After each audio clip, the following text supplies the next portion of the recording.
Favourite हूँ, मुझे तो मैं हमेशा ही अच्छी लगती हूँ। চাই উইদিন দ্য টাইম ফ্রেম সত্যির বিচার হোক। সত্যিটা যদি কেউ দোষী প্রমাণিত হয় তাকে যাবজ্জীবন কারাদণ্ড দিলেও আই ডোন্ট माइंड। पश्चिम बंगाल शिक्षक भर्ती घोटाले में ईडी की जांच में नए नए राज खुलते जा रहे हैं। ममता सरकार के पूर्व शिक्षा मंत्री पार्थ चैटर्जी की खासम खास अर्पिता के घर से निकले कुबेर का खजाना तो पहले ही दुनिया देख चुकी है। अब इस घोटाले में एक नए किरदार की एंट्री हो गई है। अर्पिता के बाद ईडी की रडार पर मोनालिसा दास है, जो पार्थ चैटर्जी की करीबी बताई जा रही है। दरअसल मोनालिसा दास आसनसोल के काजी नजरुल विश्वविद्यालय की बांग्ला विभाग की प्रोफेसर और एचओडी है। मोनालिसा को पार्थ चैटर्जी की करीबी के रूप में भी जाना जाता है। मोनालिसा दास की नौकरी और पोस्टिंग को लेकर भी काफी सवाल उठ चुके हैं। कहा जाता है कि मोनालिसा को प्रभाव के माध्यम से नौकरी मिली, जिसमें पार्थ चैटर्जी की एक विशेष भूमिका थी। वो 2014 में आसनसोल में काजी नजरुल विश्वविद्यालय में भर्ती हुई और वर्तमान में उसी विश्वविद्यालय में बांग्ला विभाग का नेतृत्व कर रही है। ईडी ने मोनालिसा के नाम पर कम से कम 10 फ्लैटों का पता लगाया है। वहीं शांति निकेतन में भी मोनालिसा के नाम पर फ्लैट का पता चला है, जिसको लेकर ईडी जांच कर रही है।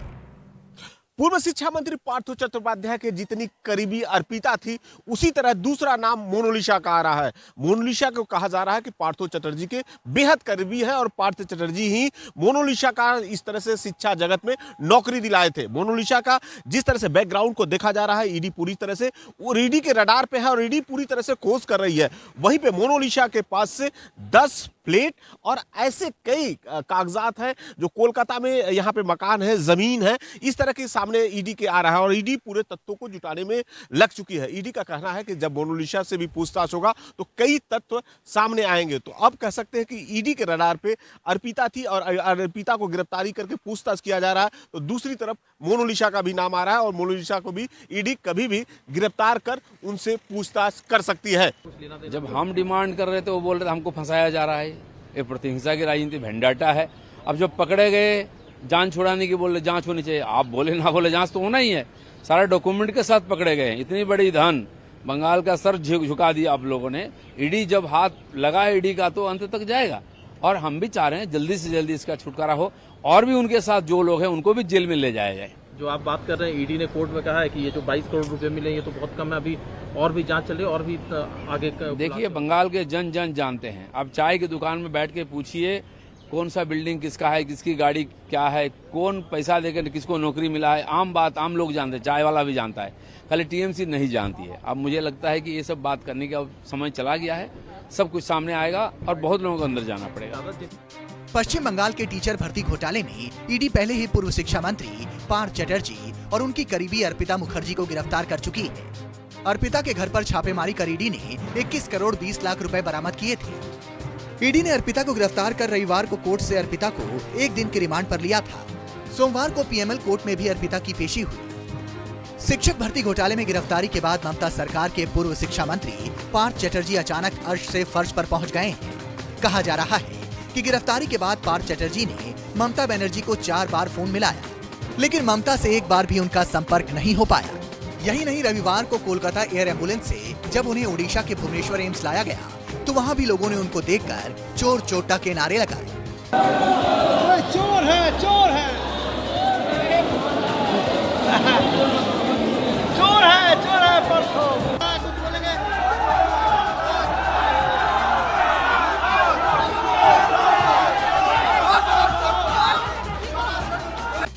मनोज पांडे, कोलकाता, न्यूज़ 24। और द्रौपदी मुर्मू के रूप में देश को पहले आदिवासी राष्ट्रपति मिल गई। संसद भवन के सेंट्रल हॉल में हुए समारोह में सीजेआई जस्टिस एवी रमन्ना ने मुर्मू को शपथ दिलाई। राष्ट्रपति मुर्मू को 21 तोपों की सलामी दी गई। देश की 15वीं राष्ट्रपति के तौर पर द्रौपदी मुर्मू के शपथ ग्रहण के ठीक बाद पीडीपी प्रमुख और जम्मू कश्मीर की पूर्व मुख्यमंत्री महबूबा मुफ्ती ने पूर्व राष्ट्रपति रामनाथ कोविंद पर निशाना साध दिया, जिससे एक नया राजनीतिक विवाद छिड़ गया। ये रिपोर्ट देखिए। मैं द्रौपदी मुर्मू ईश्वर की शपथ लेता हूँ कि मैं श्रद्धापूर्वक भारत के राष्ट्रपति के पद का कार्यपालन करूंगी। सदा अपनी पूरी योग्यता से तथा अपनी पूरी योग्यता से संविधान और विधि का परिरक्षण, संरक्षण और प्रतिरक्षण करूंगी। परिरक्षण, संरक्षण और प्रतिरक्षण करूंगी। और इसी के साथ बन गया इतिहास। देश की 15वीं राष्ट्रपति बन गई द्रौपदी मुर्मू। इतिहास में दर्ज हो गया एक और स्वर्णिम अध्याय। पहली आदिवासी महिला राष्ट्रपति के तौर पर रायसीना हिल्स के सिरमौर बन गई द्रौपदी मुर्मू। देश के सर्वोच्च संवैधानिक पद की शपथ लेते ही मुर्मू ने गरीबों वंचितों की दुर्दशा का जिक्र किया, तो साथ ही भारत के लोकतंत्र की भी तारीफ की, जिसने एक साधारण और पिछड़े इलाके से आने वाली महिला को इस पद तक पहुंचाया। मैंने अपनी जीवन यात्रा पूर्वी भारत में ओडिशा के एक छोटे से आदिवासी गांव से शुरू की थी। मैं जिस पृष्ठभूमि से आती हूँ वहाँ मेरे लिए प्रारंभिक शिक्षा प्राप्त करना भी एक स्वप्न जैसा ही था, लेकिन अनेक बाधाओं के बावजूद मेरा संकल्प दृढ़ रहा और मैं कॉलेज जाने वाली अपने गांव की पहली बेटी थी। संसद भवन के सेंट्रल हॉल में सीजीआई एनवी रमन्ना ने द्रौपदी मुर्मू को राष्ट्रपति पद की शपथ दिलाई, जहां मुर्मू को 21 तोपों की सलामी दी गई। शपथ से पहले द्रौपदी मुर्मू ने राजघाट जाकर राष्ट्रपिता महात्मा गांधी को श्रद्धांजलि दी। द्रौपदी मुर्मू के शपथ ग्रहण के साथ ही उनके पैतृक गांव ओडिशा के रायरंगपुर में भी जश्न शुरू हो गया। पार्टी लाइन को भुलाकर तमाम दलों के नेताओं ने नए राष्ट्रपति को बधाई दी।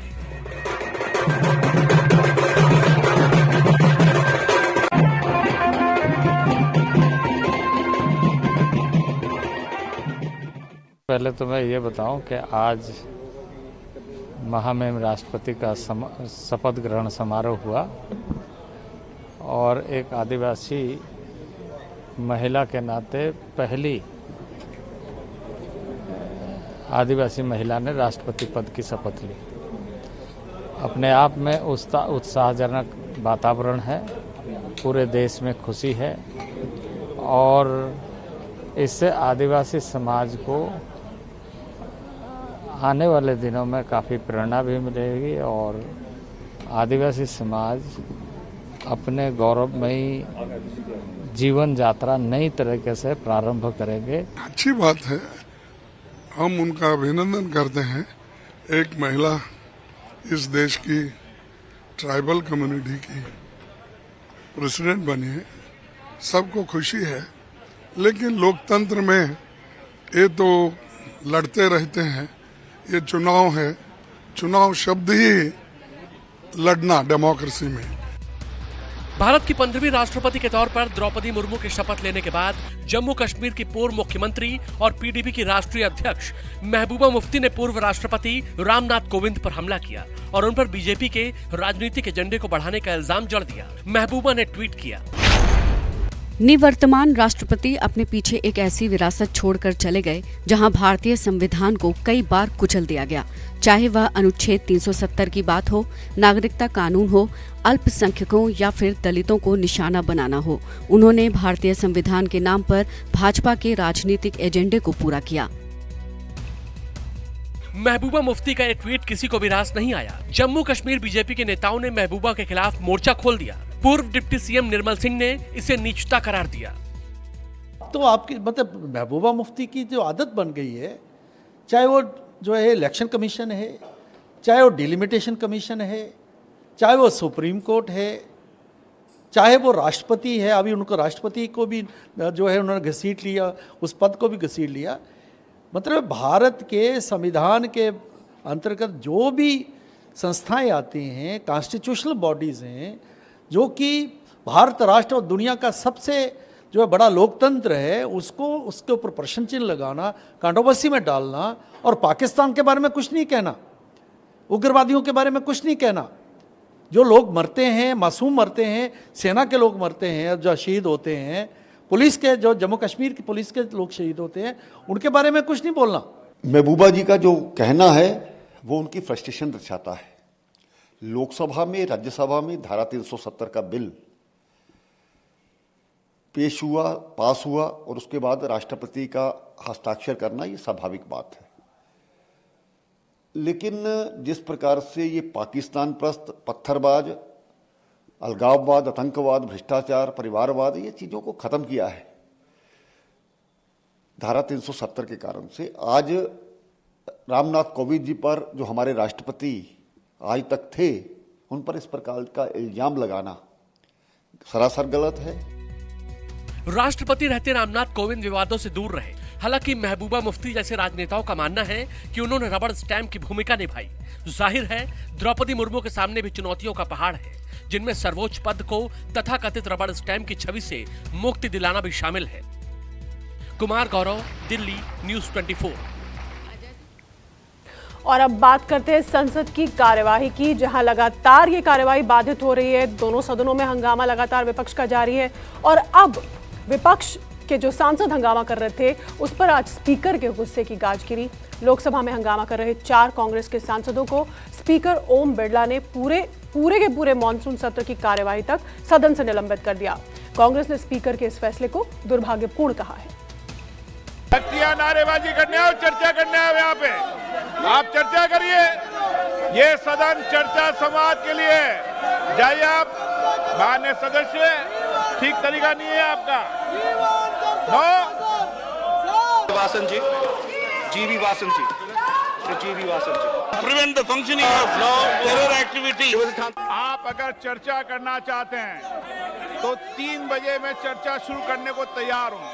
जीएसटी और महंगाई के मुद्दे पर चर्चा की मांग को लेकर संसद में फिर जबरदस्त हंगामा हुआ।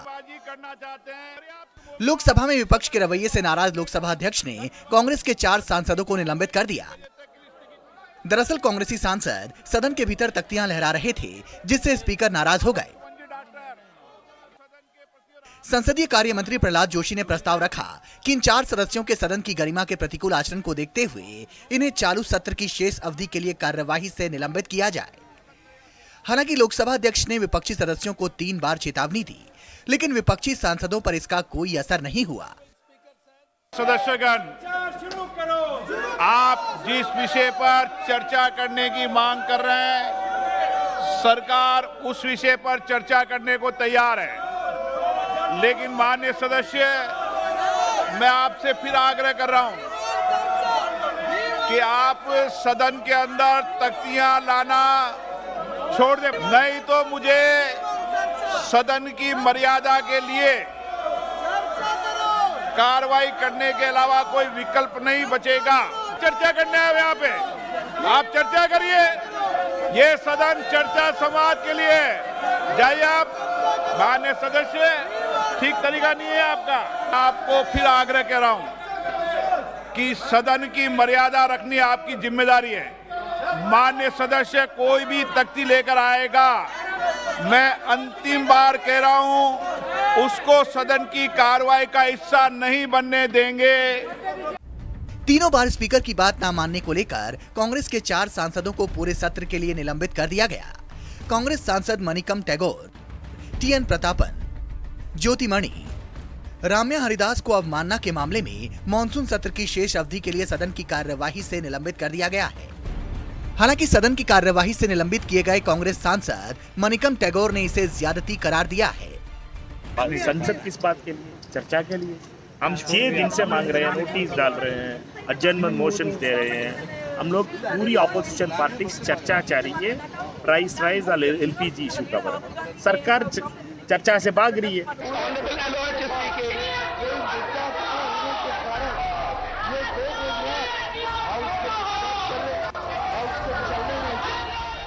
हालांकि सत्ता पक्ष ने आरोप लगाया कि विपक्ष खुद ही सदन में चर्चा नहीं चाहता, लेकिन कांग्रेस ने आरोप लगाया कि सरकार विपक्ष की आवाज दबाने की कोशिश कर रही है।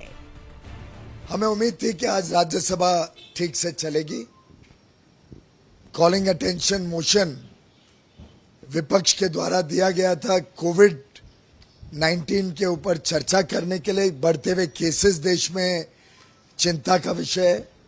चेयर ने उसको स्वीकार किया था, स्वास्थ्य मंत्री सदन में थे। दुर्भाग्य से विपक्ष ने इस महत्वपूर्ण विषय की चर्चा भी नहीं होने दी और पुनः एक बार हाउस को डिस्टर्ब करके, हाउस में सार्थक चर्चा करके आगे देश को एक अच्छा मैसेज देने के बदले फिर एक बार कामकाज, महत्वपूर्ण कामकाज को रोक दिया। विपक्ष के साथ सरासर अन्याय है।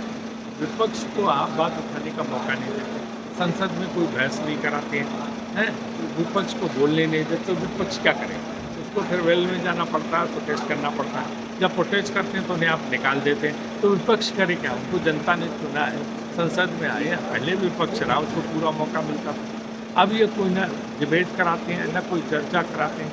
आज महंगाई पर चर्चा की मांग तो करनी कांग्रेस पार्टी कि महंगाई इतनी बढ़ गई, इस पर चर्चा करें। इस पर भी अगर अपन को निष्कासित कर देंगे तो कहाँ जाके बात करेंगे? नारेबाजी करने आओ, चर्चा करने आओ, यहाँ पे आप चर्चा करिए। मॉनसून सत्र की शुरुआत से विपक्षी दल संसद के दोनों सदनों में जीएसटी और महंगाई के मुद्दे पर चर्चा की मांग को लेकर हंगामा कर रहे हैं, लेकिन स्पीकर की तरफ से इसकी इजाजत नहीं मिल रही है। हालांकि सरकार का कहना है कि विपक्ष खुद चर्चा से भाग रहा है और उसका मकसद सिर्फ और सिर्फ हंगामा करना है।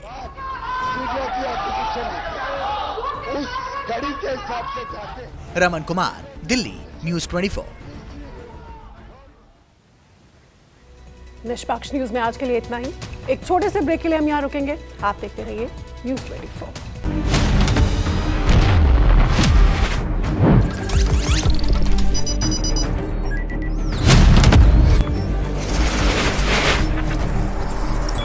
नमस्कार, मैं हूं मानक गुप्ता। अगर आपको हमारा ये वीडियो पसंद आया हो तो इसे लाइक और शेयर जरूर करें, और हां, हमें सब्सक्राइब और फॉलो करना ना भूलें ताकि आप देश और दुनिया की कोई खबर मिस ना करें। तो जुड़े रहिए हमारे साथ और देखते रहिए न्यूज़ 24।